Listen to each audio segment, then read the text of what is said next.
नमस्कार, मैं आपके साथ विभा उपाध्याय। रूस यूक्रेन युद्ध के बीच जहां अमेरिका और चीन रणनीतिक रूप से सतर्क बने हुए हैं, वहीं ब्रिटेन रूस को सीधी चुनौती देने की कोशिश कर रहा है। आखिर ऐसा क्यों है कि हाल के दिनों में ब्रिटेन ने यह दावा किया कि रूस के 2.5 लाख सैनिक इस युद्ध में मारे जा चुके हैं, जो द्वितीय विश्व युद्ध के बाद किसी भी युद्ध में, यूं कहें संघर्ष में, रूस की सबसे बड़ी क्षति के तौर पर माना जा रहा है। ब्रिटेन के रक्षा मंत्रालय की तरफ से यह दावा किया गया कि यूक्रेन में रूसी सेना को भारी नुकसान पहुंचा है और यही वजह है कि रूस अब शांति वार्ता की दिशा में आगे बढ़ रहा है। अमेरिकी राष्ट्रपति डोनाल्ड ट्रंप ने यूक्रेन को सुरक्षा देने के लिए एक अनोखा सुझाव भी दिया था।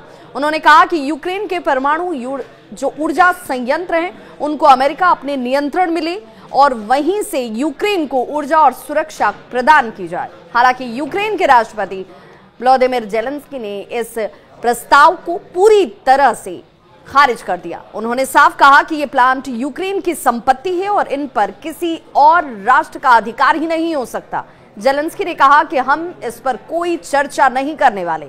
हमारे पास 15 परमाणु संयंत्र हैं और वे हमारे देश के हैं। युद्ध के 3 साल के बाद अब यूक्रेन ने ये संकेत देने शुरू कर दिए हैं कि वो रूस के साथ शांति वार्ता के लिए तैयार हो सकता है। हालांकि यूक्रेन की शर्त है कि पहले रूस को कब्जा किए गए इलाकों को छोड़ना होगा।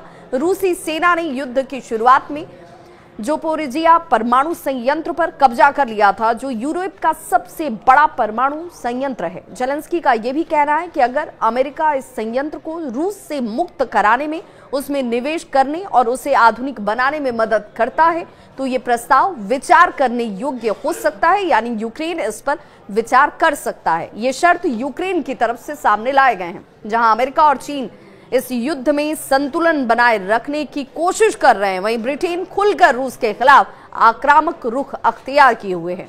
ब्रिटेन के रक्षा मंत्रालय की तरफ से यह भी दावा किया गया कि युद्ध के दौरान रूस के करीब 9 लाख सैनिक हताहत हुए हैं, जिनमें तकरीबन 2.5 लाख मारे गए हैं। ब्रिटेन के अनुसार यूक्रेनी सेना ने रूस को बड़ा और भारी नुकसान पहुंचाया है और इसी वजह से पुतिन जो हैं वो शांति वार्ता की ओर इस वक्त आगे बढ़ते हुए नजर आते हैं। हालांकि रूस ने ब्रिटेन के इन आंकड़ों को एक प्रोपोगेंडा बताया और इसे खारिज कर दिया। यूक्रेन युद्ध को लेकर जहां ब्रिटेन खुलकर बयानबाजी कर रहा है, वहीं चीन और अमेरिका इस पर एक तरीके से चुप्पी साधे हुए हैं। वेट एंड वॉच वाली स्थिति में वो नजर आते हैं। चीन ने खुद को मध्यस्थ के रूप में इससे पहले हालांकि कई बार सामने लाने की कोशिश भी की, कई बार रूस और यूक्रेन के बीच वार्ता का प्रस्ताव भी दिया।